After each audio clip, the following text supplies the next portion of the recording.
Rain falls against my kitchen window in steady sheets, each drop catching the amber glow of the streetlight outside. The sound should be soothing.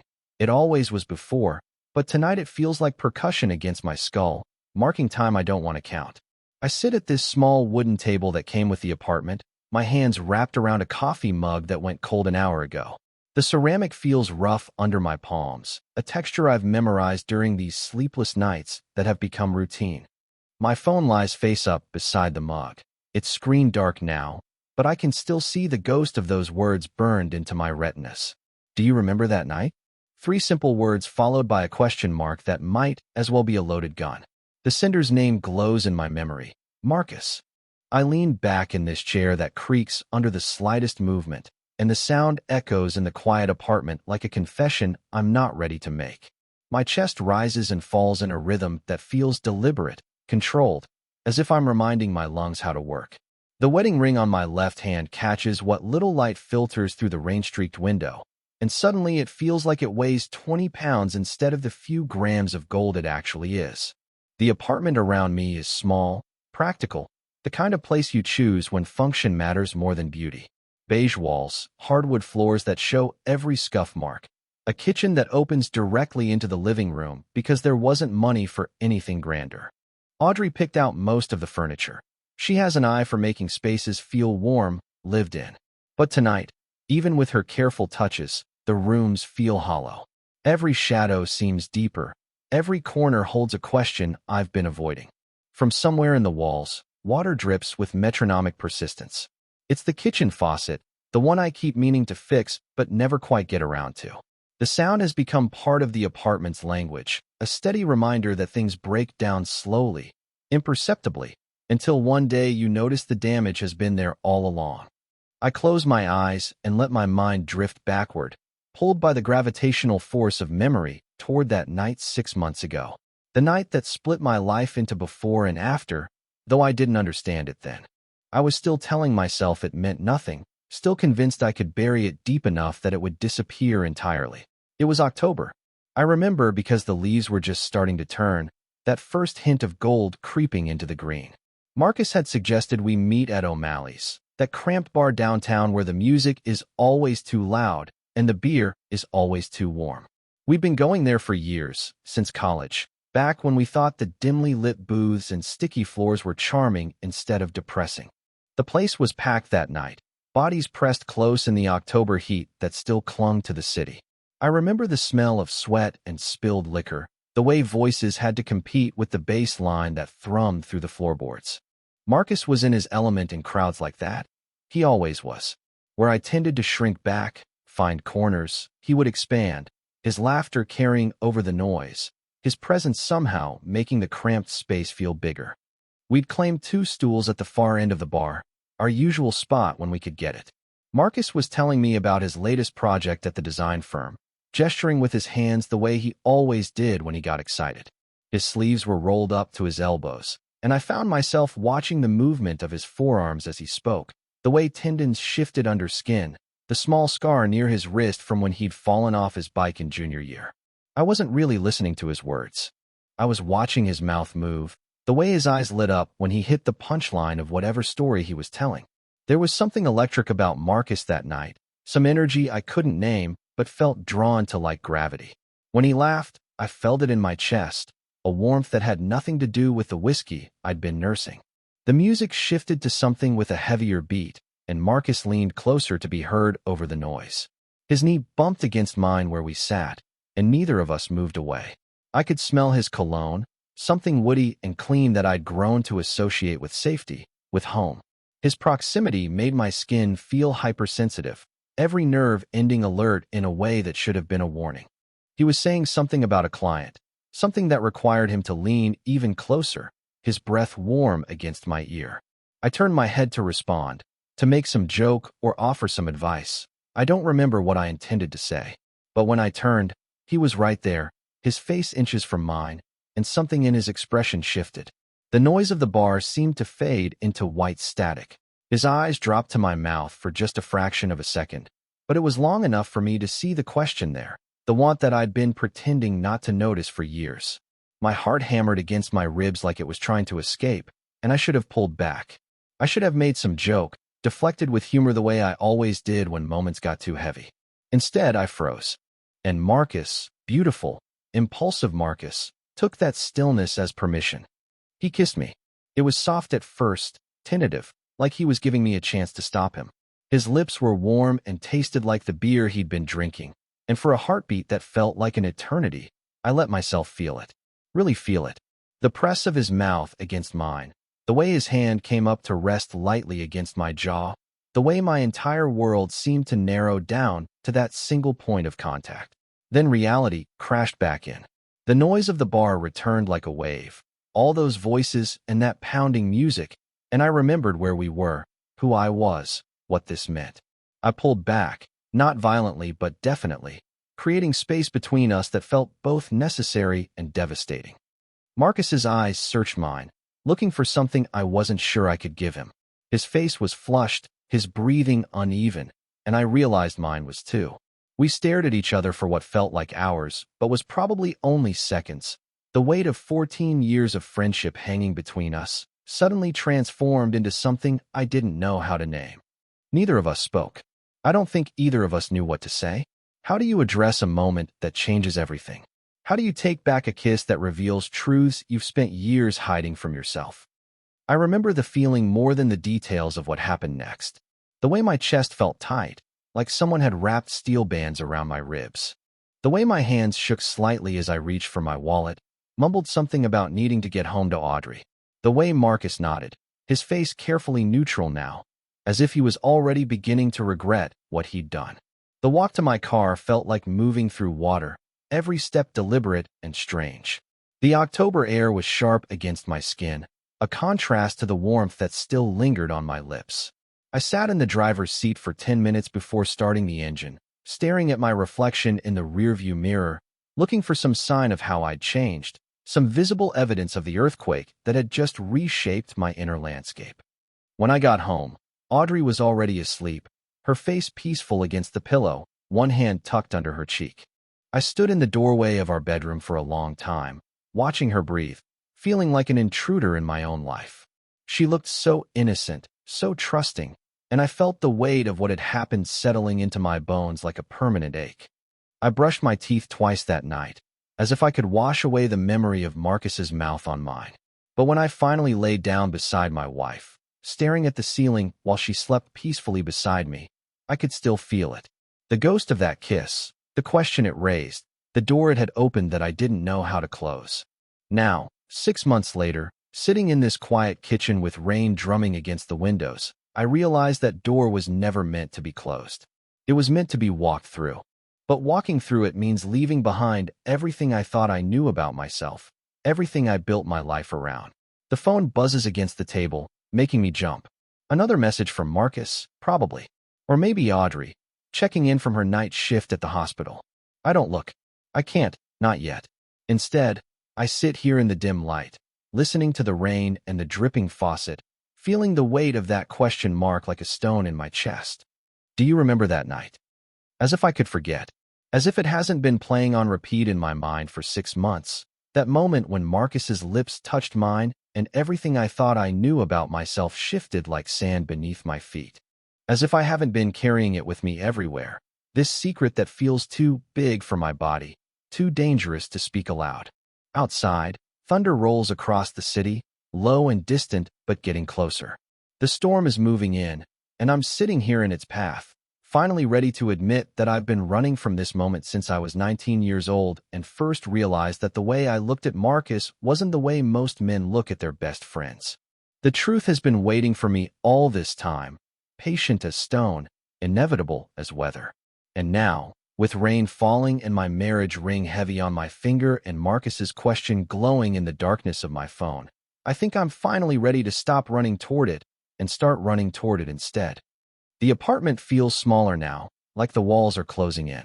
But maybe that's not claustrophobia. Maybe that's just what it feels like when a life that's been too big, too false, finally contracts down to its true size. Maybe this is what honesty feels like. Smaller, scarier, but somehow more real than anything I've felt in years. My name is Elias Moore, and until 6 months ago, I thought I knew exactly who I was.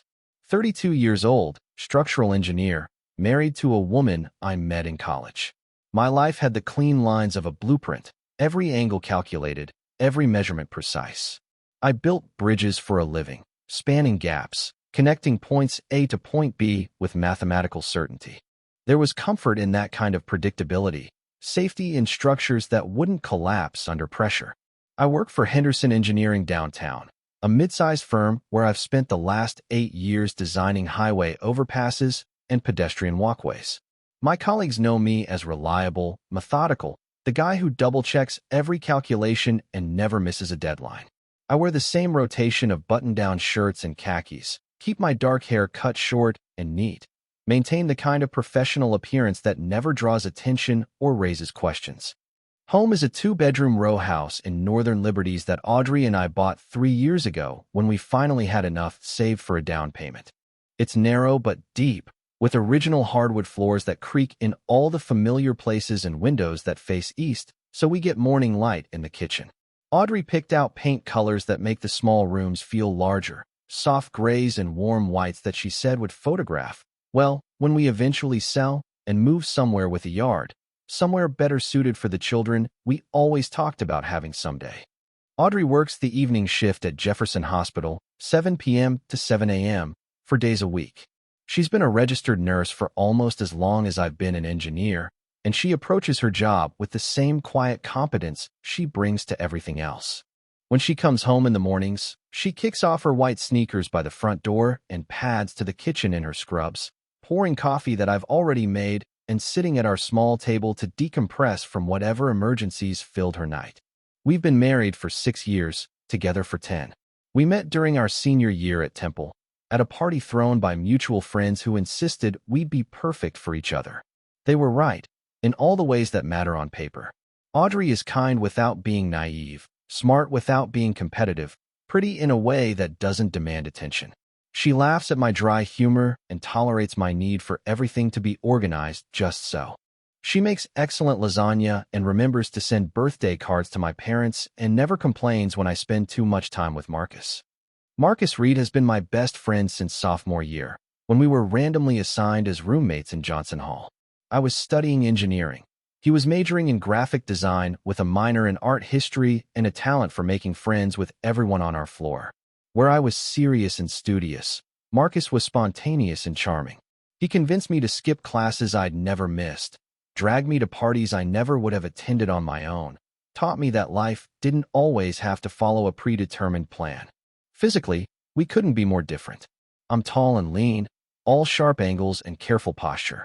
Marcus is shorter, broader through the shoulders, with dark hair that never quite behaves the way he wants it to and green eyes that seem to catch light from unexpected angles.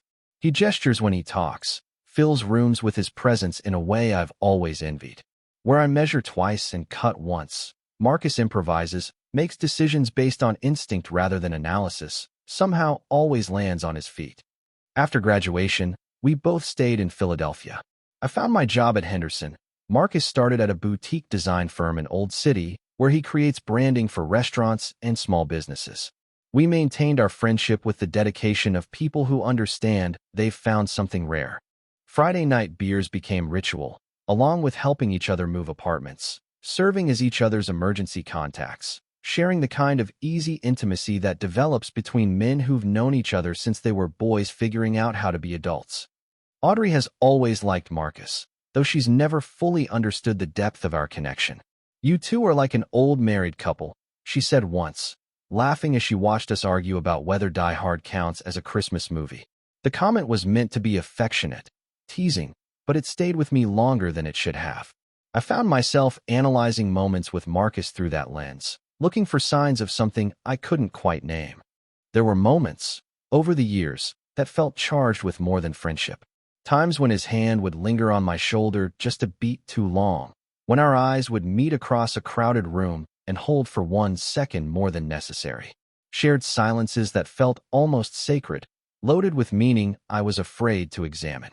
I always dismissed these instances, explained them away as the natural closeness between longtime friends, the kind of bond that develops when two people have witnessed each other's evolution from awkward college students into functional adults. Life with Audrey is peaceful, predictable in the best possible way. We have our routines, our shared preferences, our quiet evenings watching Netflix while she grades continuing education materials and I review project specifications. She curls against me on the couch with her feet tucked under my thigh, her head on my shoulder, and I feel protective, content, settled in the way I always imagined married life should feel. But sometimes, when I lie awake next to her after she's fallen asleep, I find my mind wandering to Marcus.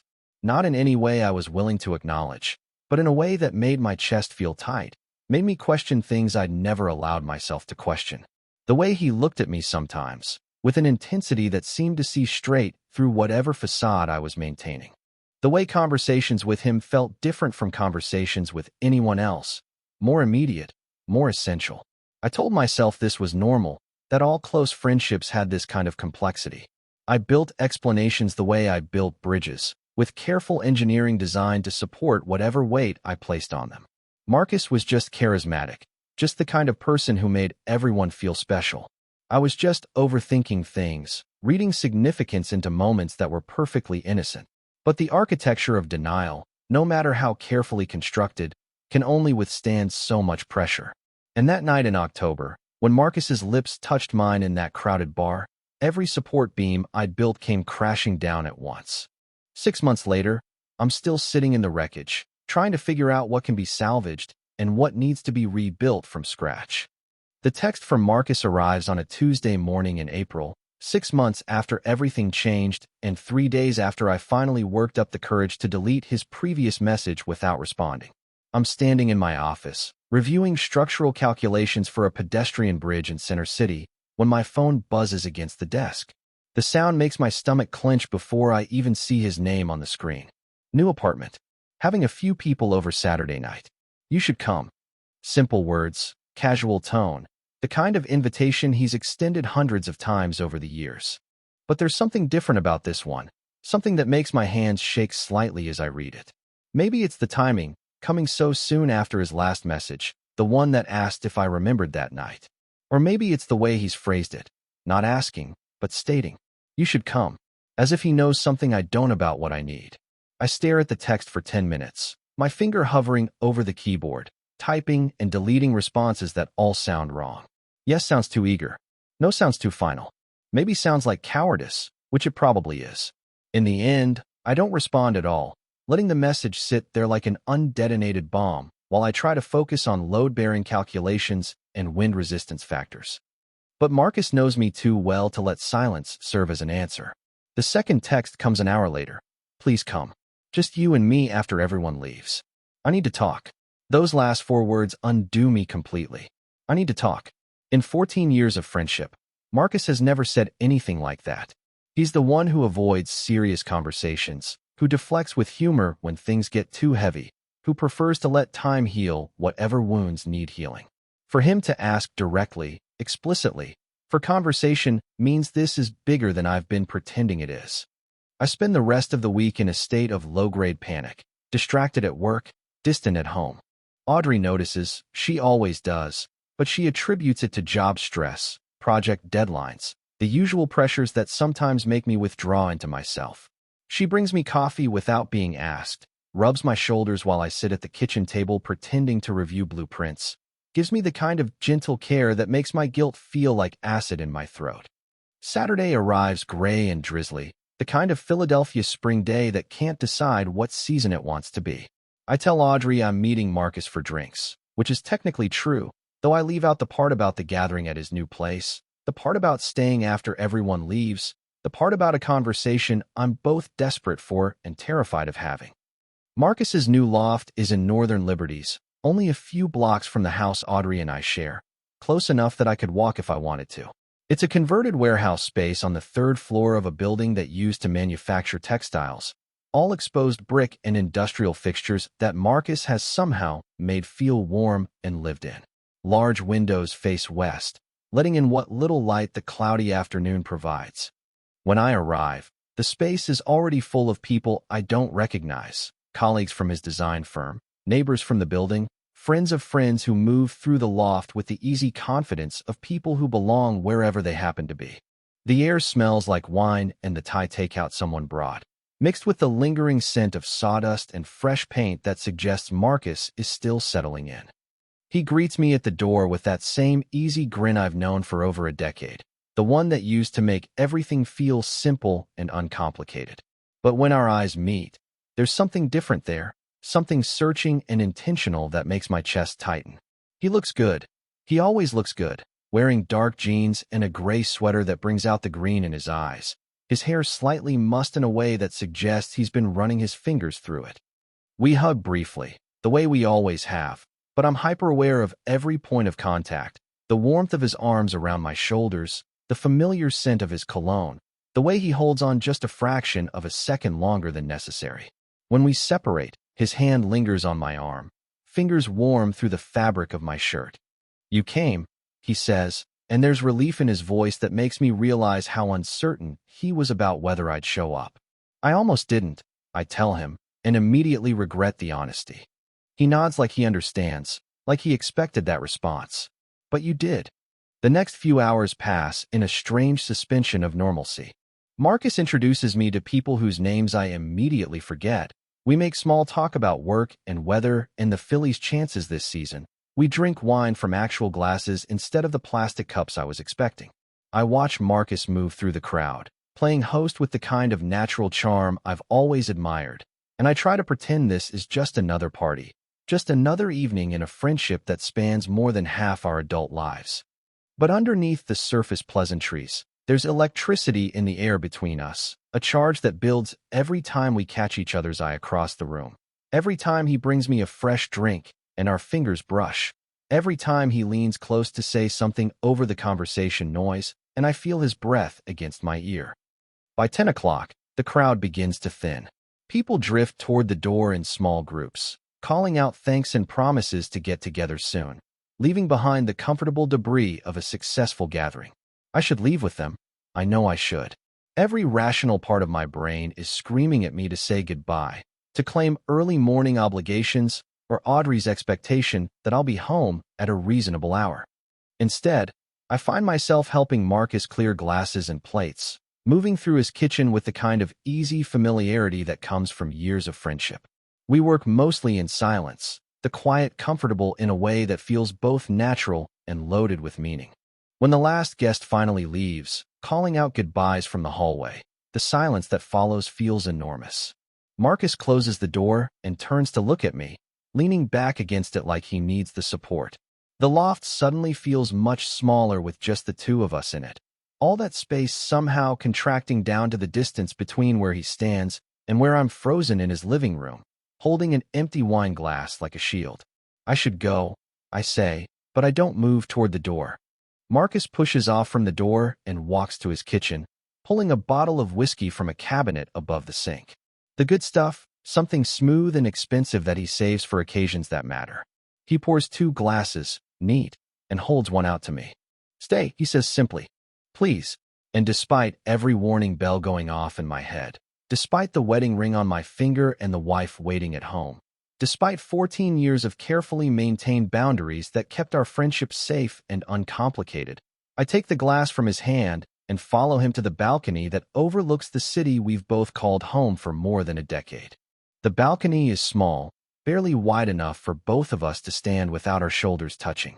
Below, the city spreads out in a grid of amber streetlights and glowing windows, the kind of view that makes Philadelphia feel both intimate and infinite. The air is cool against my skin, carrying the scent of rain and distant traffic, and I'm grateful for it because the whiskey is already warming my chest, and I need something to keep me grounded. Marcus stands beside me, close enough that I can hear him breathing, both of us looking out at the lights rather than at each other. For a long time, neither of us speaks. The silence stretches between us like a bridge I'm afraid to cross, and I find myself counting the seconds, measuring the distance between where we are and where this conversation might take us. Finally, Marcus sets his glass on the narrow railing and turns toward me. In the dim light from the loft behind us, his face looks different somehow, more serious than I'm used to seeing him. There's something vulnerable in his expression, something that makes my chest tighten with recognition of how much courage this moment must be requiring of him. That night at O'Malley's, he says quietly, his voice barely audible over the city noise below. I wasn't drunk. I knew exactly what I was doing. The words hit me like a physical force, even though part of me has been expecting them for months. I take a sip of whiskey, using the burn in my throat as an excuse for the way my breathing has become uneven. My hands are shaking slightly, and I grip the glass tighter to hide it. You can't say things like that, I manage, but my voice sounds weak even to my own ears. Marcus steps closer, not touching me, but close enough that I can feel the heat radiating from his body, close enough that if I turned my head, our faces would be inches apart. The proximity makes my skin feel electric, hypersensitive to every small movement he makes. Why not? He asks, and there's something almost gentle in his tone, like he's trying not to spook me. Because you're married? Because it complicates things? Or because you know it's true? I want to tell him he's wrong, want to fall back on the safe explanations I've been using to protect myself for years. But standing here in the darkness with the city lights blinking below us and Marcus's quiet intensity filling the space between us, those explanations feel as flimsy as tissue paper. The truth is pressing against my chest like a weight I can't carry anymore. Elias, he says, and the way he says my name makes me look at him finally, really look at him. His green eyes are serious, searching my face for something I'm not sure I know how to give him. You ever think maybe you've been lying to yourself? The question hangs in the air between us, and I feel something inside me crack open, some carefully constructed wall that's been holding back a flood I'm not ready for. My throat feels tight, and I have to swallow twice before I can speak. What do you want me to say? The words come out sharper than I intended, defensive in a way that immediately makes me feel ashamed. That I think about you? That sometimes when I'm lying next to my wife, I remember what it felt like when you kissed me. That I've been questioning everything about myself for 6 months because of one moment in a crowded bar. Marcus doesn't flinch at my tone. If anything, he looks relieved, like my honesty is exactly what he's been hoping for. Yes, he says simply. That's exactly what I want you to say. I turn away from him, gripping the railing so hard my knuckles go white. The metal is cold under my palms, a sharp contrast to the heat that's building in my chest, and I focus on that sensation to keep myself anchored. Below us, a couple walks hand in hand down the sidewalk, their figures small and distant, and I wonder what it would feel like to move through the world with that kind of easy affection, that kind of certainty about who you are and what you want. I can't, I whisper, and I'm not sure if I'm talking to Marcus or to myself. I have a life. I have Audrey. I have responsibilities, commitments, a mortgage and a marriage and a career that depends on me being reliable, predictable, the kind of person who doesn't have these kinds of conversations on balconies in the middle of the night. Marcus moves closer, and this time he does touch me, his hand settling warm and steady on my shoulder. The contact sends electricity shooting down my arm, and I have to bite my lip to keep from making a sound. I'm not asking you to burn down your life, he says, his voice low and careful. I'm just asking you to be honest with me, with yourself, about what you felt that night, about what you feel now. I close my eyes and let myself remember it again, that moment when his lips touched mine and the world shifted on its axis. The way time seemed to stop, the way my body responded before my mind could catch up, the way it felt like coming home and jumping off a cliff at the same time. I've replayed it so many times in the months since that it's worn smooth in my memory like a stone rubbed by water, but it still has the power to make my breath catch. I felt everything. I admit finally, the words barely audible even to myself. I felt like I was waking up from a dream I didn't know I was having. Marcus's hand tightens on my shoulder, and when I open my eyes and look at him, there's something in his expression that looks like relief mixed with sorrow, like he's happy to finally hear the truth, but sorry for what it costs us both. The silence that follows feels different from the one before, heavier with acknowledgement of what we've both just admitted. The city continues its quiet hum below us, oblivious to the way the world has just shifted again, smaller this time, but no less significant. I finish my whiskey in one burning swallow and set the empty glass next to Marcus's on the railing. I should go home, I say, but I don't move away from his touch, don't step back from the dangerous intimacy of this moment. Marcus nods, but his hand doesn't leave my shoulder. I know, he says, but not because you don't feel this too. Not because you're afraid of what it means. He's right, and we both know it. When I finally leave his loft 20 minutes later, driving home through empty streets with my hands shaking on the steering wheel, it's not because I don't want to stay. It's because I want to stay too much, because for the first time in my adult life, I'm terrified of what I might do if I let myself feel everything I've been holding back. At home, Audrey is asleep in our bed, her face peaceful in the darkness, unaware that her husband has just crossed a line he can never uncross. I lie awake beside her until dawn, staring at the ceiling and feeling like a stranger in my own life, finally understanding that some bridges, once built, can never be torn down. The days after the conversation on Marcus's balcony pass like frames in a broken film reel, each one slightly out of focus, disconnected from the ones before and after. I move through my routines with mechanical precision. Coffee at 6:30, shower at 7, office by 8:15, but everything feels hollow, performative, like I'm an actor who's forgotten his lines but keeps going through the motions anyway.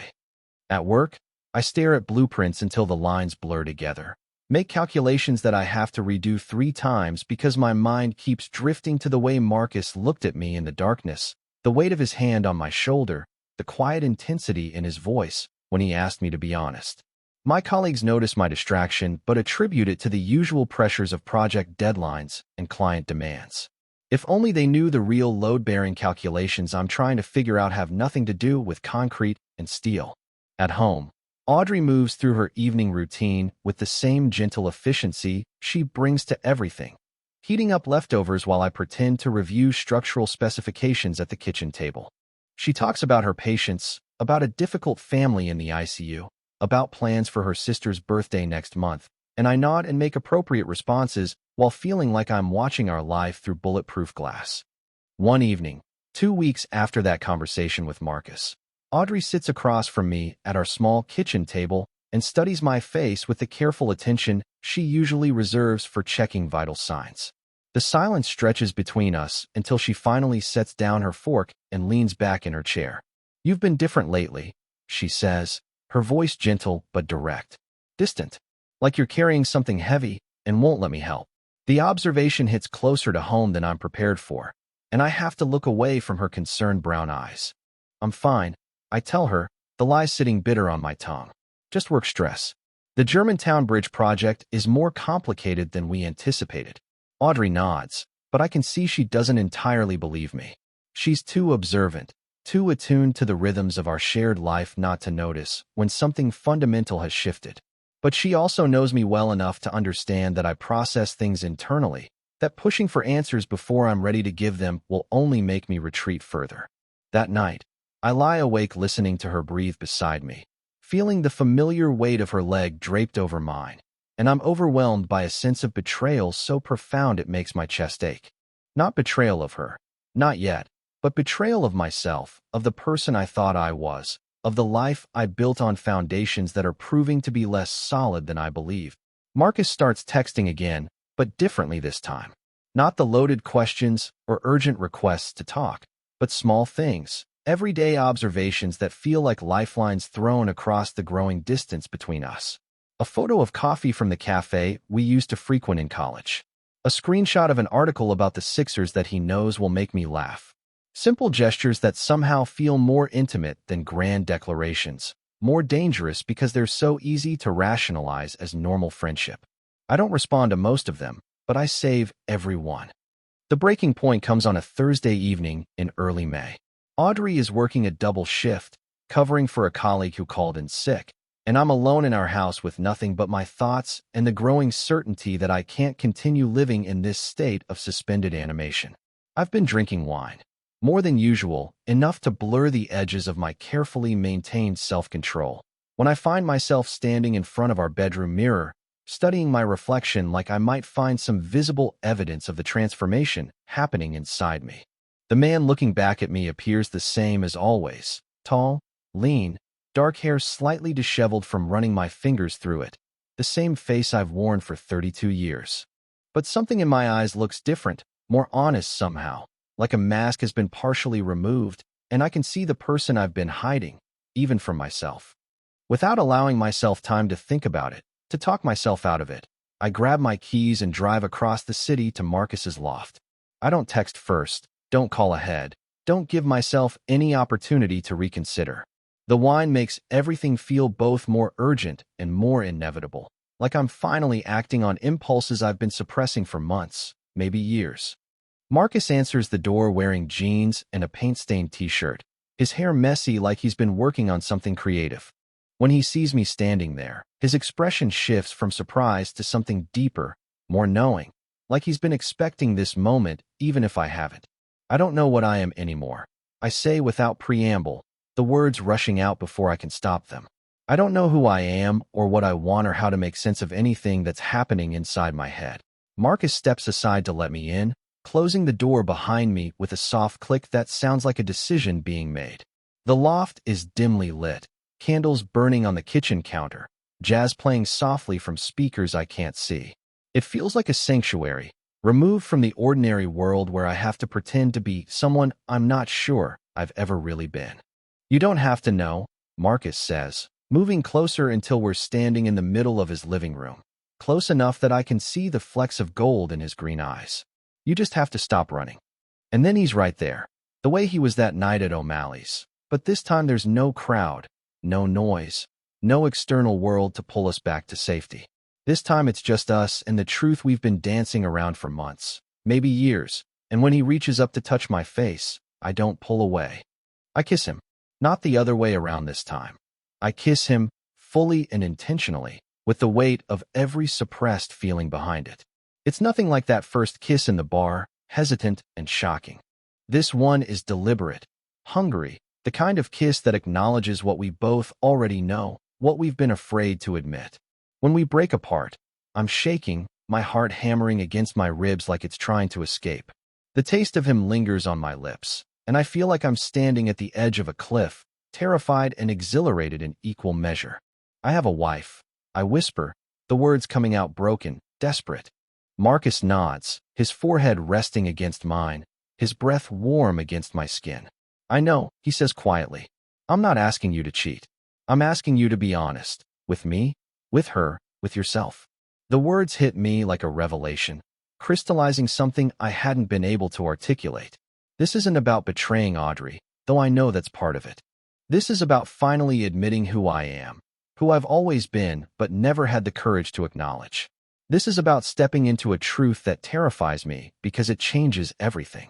I sit in my car outside our house for 43 minutes, gripping the steering wheel like it's the only thing keeping me tethered to earth.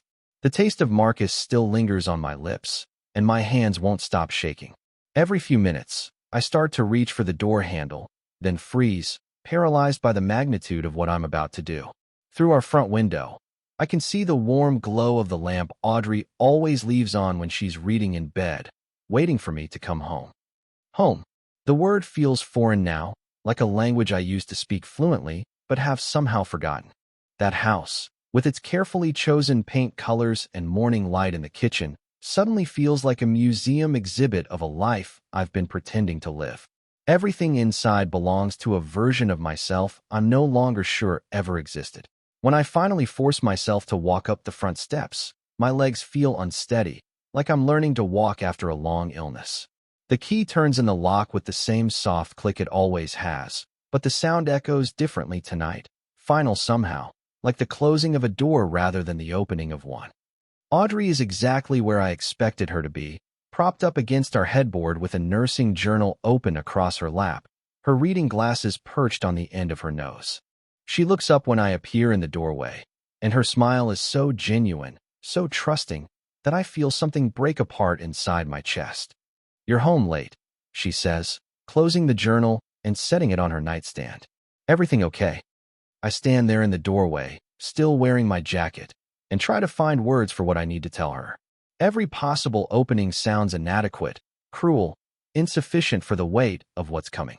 How do you tell someone who loves you that everything they believe about you is built on a foundation of self-deception? How do you explain that you've been living a lie so deep you didn't even know you were telling it? "I need to talk to you," I finally manage, my voice hoarse like I've been shouting, though I haven't spoken above a whisper all evening. Something in my tone makes her sit up straighter, her nurse's instincts kicking in, reading the gravity in my posture, the strain in my face. She pats the space beside her on the bed, an invitation that feels both natural and impossible. Instead, I pull the chair from her vanity table and sit facing her, needing the distance, needing to see her face clearly for what comes next. Audrey folds her hands in her lap and waits. She's always been good at that, at creating space for other people's words, at listening without rushing to fill silence with her own assumptions. It's one of the things that made her such a good nurse, such a good wife. It's also what makes this conversation feel like a form of cruelty I'm not sure I can forgive myself for. I kissed Marcus tonight, I say, and the words fall between us like stones dropped into still water, creating ripples that spread outward until they touch everything. Audrey's face goes very still, but she doesn't speak, doesn't react with shock or anger or any of the responses I've been bracing myself for. She just looks at me with those steady brown eyes and nods slightly, like she's confirming something she already suspected. That's not all. I continue, because once I've started, I find I can't stop, can't go back to the careful half-truths I've been telling myself for years. This isn't just about tonight. This is about feelings I've been burying since college, since before I met you. This is about who I am, who I think I've always been but never had the courage to admit. My voice breaks on the last words, and I have to stop, pressing the heels of my hands against my eyes to keep from falling apart completely. When I look up, Audrey is still watching me with that same calm attention, and I realize she's crying, tears streaming down her cheeks silently. I'm sorry, I whisper, the apology feeling both necessary and completely inadequate. I'm so sorry. I never meant for this to happen. I never meant to hurt you. Audrey reaches for the tissue box on her nightstand, wipes her eyes, takes a shaky breath. When she speaks, her voice is steady, professional almost, like she's delivering difficult news to a patient's family.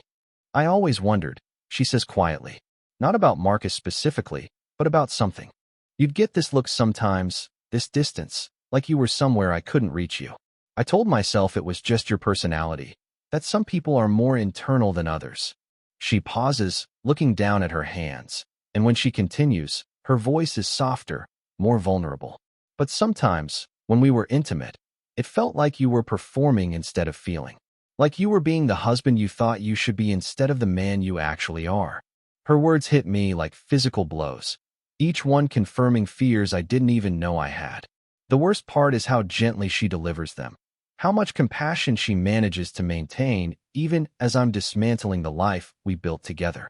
Do you love him? She asks, and the question hangs in the air between us like a challenge I'm not sure I'm ready to meet. I don't know, I tell her, and it's the most honest answer I can give. I don't know what love means anymore. I don't know what anything means. All I know is that when I'm with him, I feel like myself in a way I never have before. And when I'm not with him, I feel like I'm suffocating. Audrey nods again, that same calm acknowledgement, and I realize she's been preparing for this conversation longer than I have, storing up small observations and unanswered questions until they formed a picture she didn't want to see but couldn't ignore. What happens now? She asks, and I can hear the effort it takes to keep her voice steady. I don't know, I repeat, because I don't. I have no blueprint for this kind of demolition, no engineering principles that apply to the careful dismantling of a marriage built on good intentions and mutual affection, but not on the kind of fundamental honesty that makes love sustainable. We sit in silence for a long time, the weight of everything unsaid settling around us like dust after an explosion. Outside, the city continues its quiet nighttime rhythm, oblivious to the fact that our small corner of it has just shifted irrevocably. Finally, Audrey speaks again, her voice barely above a whisper. I think I've known for a while that we were living parallel lives instead of a shared one. I just didn't want to admit it because admitting it meant losing something I wasn't ready to lose. She looks at me with those steady eyes that have seen so much pain, so much truth, and I understand that this conversation is both an ending and a beginning, both a destruction and a kind of liberation. You should sleep in the guest room tonight, she says, not unkindly, but with the finality of someone who understands that some distances, once acknowledged, can't be bridged by simple proximity. I nod and stand up, feeling simultaneously lighter and heavier than I have in months. At the doorway, I turn back to look at her one more time.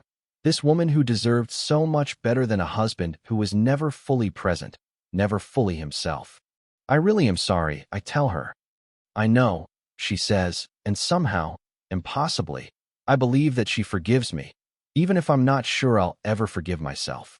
3 weeks pass before I find an apartment.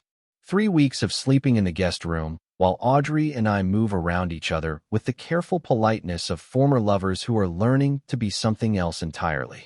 We speak in measured tones about practical things: who will take which pieces of furniture, how to divide the bank accounts, whether to sell the house immediately or wait until the market improves. These conversations happen mostly in the kitchen, over coffee that grows cold while we navigate the complex geography of ending a marriage with grace.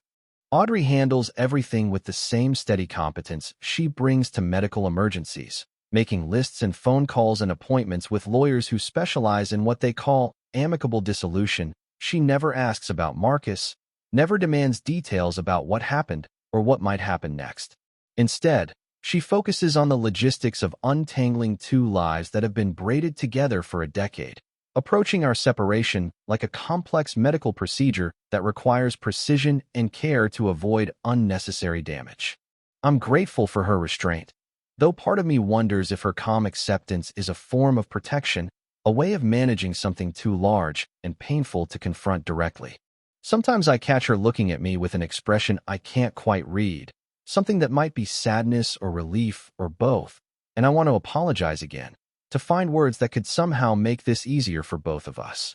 But I've learned that some kinds of pain don't respond to apologies, that sometimes the kindest thing you can do is simply move through the necessary motions without trying to fix what can't be repaired.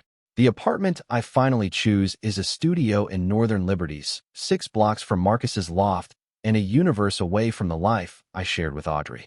It's small and mostly empty, with hardwood floors that echo when I walk across them and windows that face east toward the Delaware River. The morning light is different here, sharper somehow, without the softening influence of Audrey's carefully chosen curtains and strategically placed plants. I signed the lease on a Thursday afternoon, sitting across from a property manager who makes small talk about the neighborhood while I initial page after page of legal documents. My signature looks the same as it always has, but everything else feels foreign, like I'm signing someone else's name to someone else's life. When I hand over the security deposit and first month's rent, the transaction feels both monumental and anticlimactic, the way most significant changes do.